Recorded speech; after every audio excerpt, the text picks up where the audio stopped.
program in our area is finding new ways to prevent those in jail from becoming repeat offenders.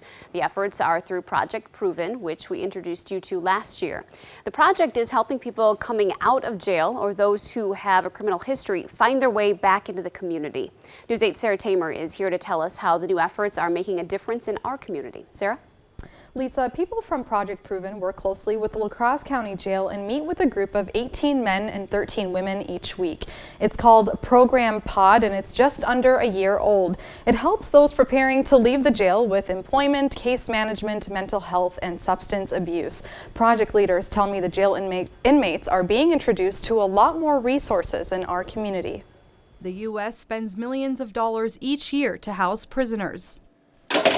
We have some brilliant, creative, very motivated people who want to change and who want to do something different, but they don't know how. In Wisconsin alone, the total housing costs are about $80 million a year. And research shows many of those in prison are repeat offenders, which is why Project Proven in La Crosse is working even harder to stop that pattern. Doing a lot more planning on the front end so that they're not just walking out of jail without having any sort of idea about what's coming next. The project's initial efforts helped people like 27-year-old Laura Osborne, who battled with drug addiction since she was 12 years old and found herself locked in the justice system.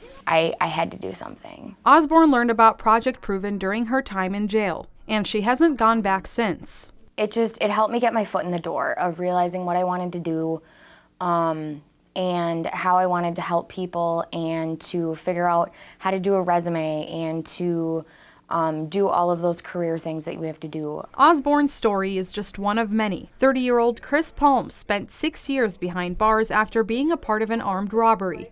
I wasn't just going to let it be some negative thing that happened to me and play the victim. 5 years after being released from prison, Paul made the choice to join Project Proven. This was one of the first times I met not just like an individual, but like a group of people in an established program that didn't hold that stigma against me, you know, that saw someone who was in recovery, who was an ex-con, and all those things that I usually saw as working against me, you know, and they saw those things, they're like great opportunities for growth. Paul and Osborne were able to get out of the cycle and reintegrate back into the community. But unfortunately for many others, that's not always the case. Project leader Tanya Van Tull says that's why there's always more work to do. I think it's really important to kind of keep that in mind, that particularly when we're talking about people with addictions, it's not linear. People will kind of veer off and then come back and try again. And that's the part that we want to really focus on, is the fact that our door's open and we're not going to judge you.